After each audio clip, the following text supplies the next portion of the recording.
Wa tilkal ayyamu nudawiluha bainan nas. Demikianlah hari demi hari kami pergantikan di antara manusia. Untuk apa hari ini dirubah Allah Ta'ala? Mengapa hari ini datang silih berganti dan kita ada di dalam zaman itu? Liya'lamallahu alladhina amanu. Allah ingin menguji siapa yang imannya tetap istiqamah, siapa yang masih tetap beriman sampai hari ini. Ketika hari berubah, yang dulunya dia adalah orang baik-baik, hari ini berubah menjadi tidak baik.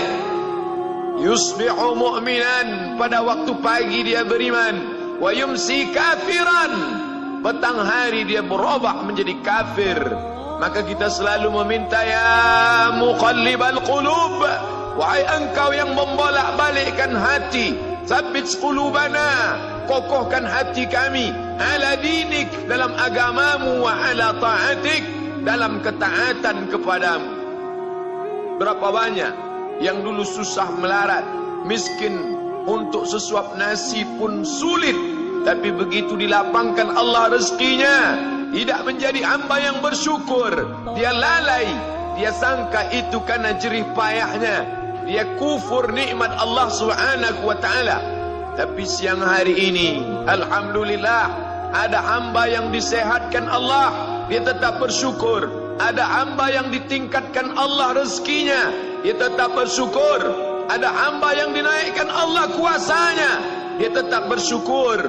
La in syakartum, kalau kamu syukuri nikmat itu, la azidannakum, pasti akan kutambah. Wala in kafartum, tapi ingat, kalau kamu kufur, kamu ingkar, inna azabi lasyadid, azabku amat sangat hebat, amat sangat dahsyat, amat sangat mengerikan. Berapa banyak orang di masa lalu mati dalam azab Allah Subhanahu wa ta'ala. Umat ini dikatakan baik bukan karena banyak ibadahnya. Umat ini dikatakan baik bukan karena dia pergi bolak-balik ke kota Makkah Al-Mukarramah untuk haji dan umrah. Allah puji umat ini, kuntum khaira ummah, kalian umat terbaik. Kapan? Bila umat ini disebut umat terbaik? Ta'muruna bil ma'ruf, ketika engkau sanggup mengingatkan saudaramu dalam kebaikan.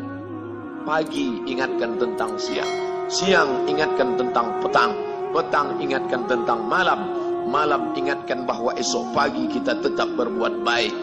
Wa tanhauna 'anil munkar, larang mereka dari perbuatan mungkar. Maka hari-hari yang sudah kita lewati di masa yang lalu, sanggupkah akan pulang kembali? Pepatah Arab mengatakan, lan tarji'al ayyamul lati madat, yang lalu tak dapat terulang kembali. Apakah semua itu berlalu begitu saja? Tidak ada yang percuma, tidak ada yang sia-sia.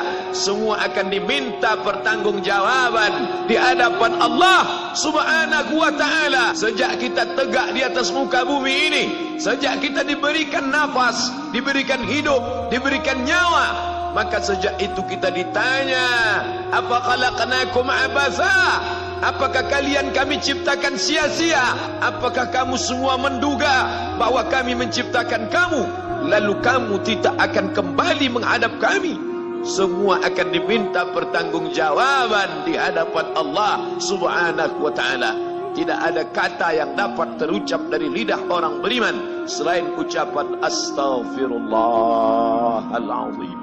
Ampunkan segala dosaku di masa yang lalu. Aku lalai dan lupa ya Allah. Kami termasuk orang-orang yang menghilangkan usia kami ya Allah.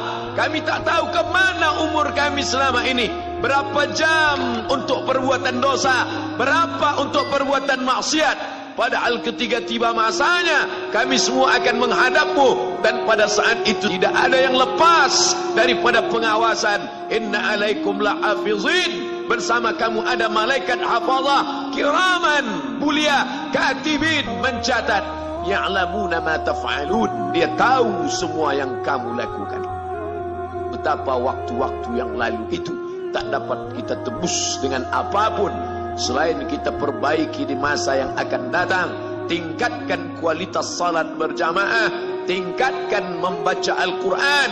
Andai usia kita sudah lanjut, tak dapat kita jemput, maka kita didik anak cucu generasi akan datang menjadi generasi yang Qurani dan Islami.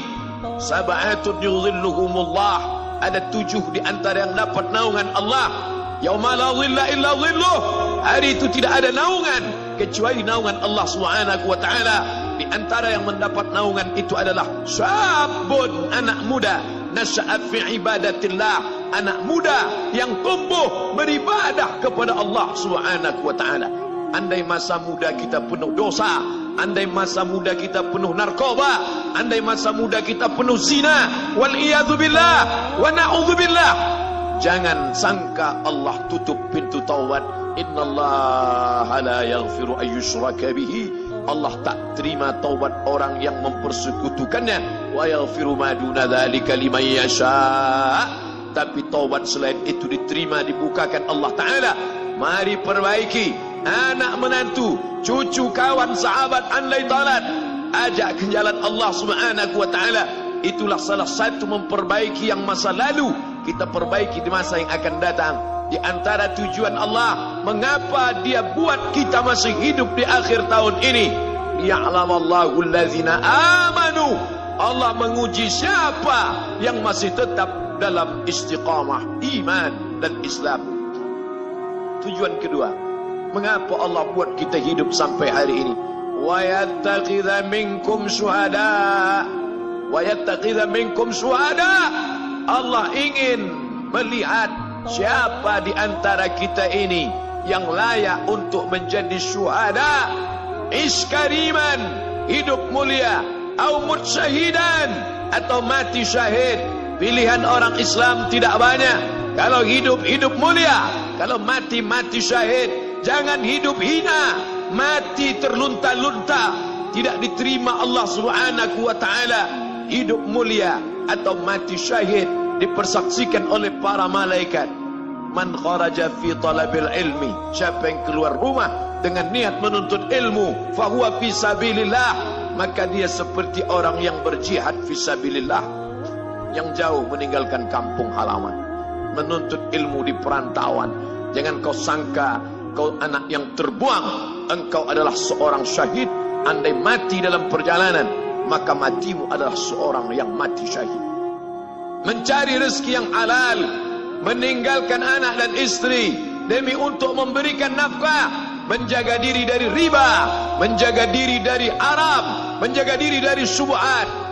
Ditinggalkan anak yang masih kecil, istri yang memerlukan kasih sayang. Kutinggalkan kalian bukan karena hawa nafsu, tapi ingin mencari yang halal. Tetesan air mata, penuh keringat dan kerinduan, munajat di tengah malam, dibayar Allah Ta'ala dengan tetesan darah seorang syahid.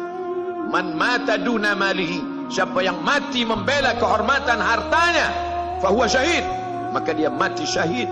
Betapa seorang yang susah melarat hanya untuk menjaga diri dari yang haram dan syubhat, Allah muliakan dia. Inna akramakum indallah, yang paling mulia di antara kamu di sisi Allah, atqakum, yang paling takut kepada Allah. Ramai kita di rumah Allah ini, yang paling kaya kah yang paling mulia? Tidak. Yang paling ganteng dan paling hebat kuasanya kah yang paling mulia? Bukan. Yang paling berilmu, buya, kiai, ulama, apakah dia yang paling mulia? Tidak ada jaminan.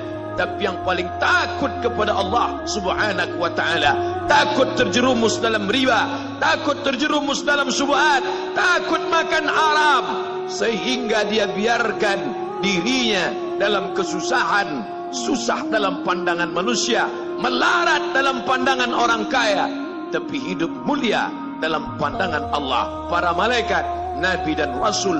Hari ini orang itu dikatakan bodoh, hari ini dia dikatakan goblok, hari ini dia dikatakan kamu tolol sekali. Mengapa tidak kamu pakai kekuasaanmu? Mengapa tidak kamu pakai kesempatan? Hidup hanya sekali, pakailah sesuka hati. Tapi dia takut kepada Allah Subhanahu wa Ta'ala. Pagi dan petang dia katakan, Allahumma ajirna minan nar, Allahumma ajirna minan nar, Allahumma ajirna minan nar. Selamatkan kami, aku, istriku, anakku, keluargaku dari api neraka ya Allah. betapa kehidupan yang singkat. Tapi di tengah hidup yang singkat ini banyak yang tidak sadar, sehingga azab yang dia terima lama, berkekalan. Khalidina fiha abada, kekal selama-lamanya. Kullama nadijat juluduhum, ketika kulit mereka gosong, hangus, terbakar, badalna juludan ghairaha, kami ganti dengan kulit yang baru. Hangus, gosong, terbakar, hitam, melepuh, menjadi arang, dia diganti dengan kulit yang baru. Liyadzuqul azab, supaya mereka merasakan sakitnya azab.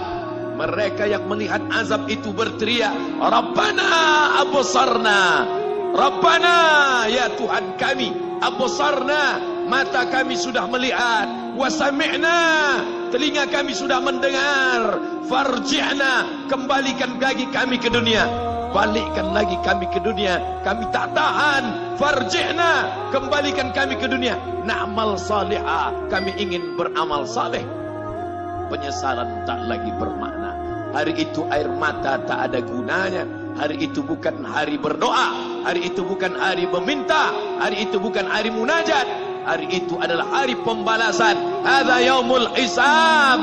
Ini hari perhitungan. Segala amal akan dituntut, segala perbuatan akan dibalas. Sebesar apapun perbuatan akan diminta pertanggungjawaban di hadapan Allah Subhanahu wa taala.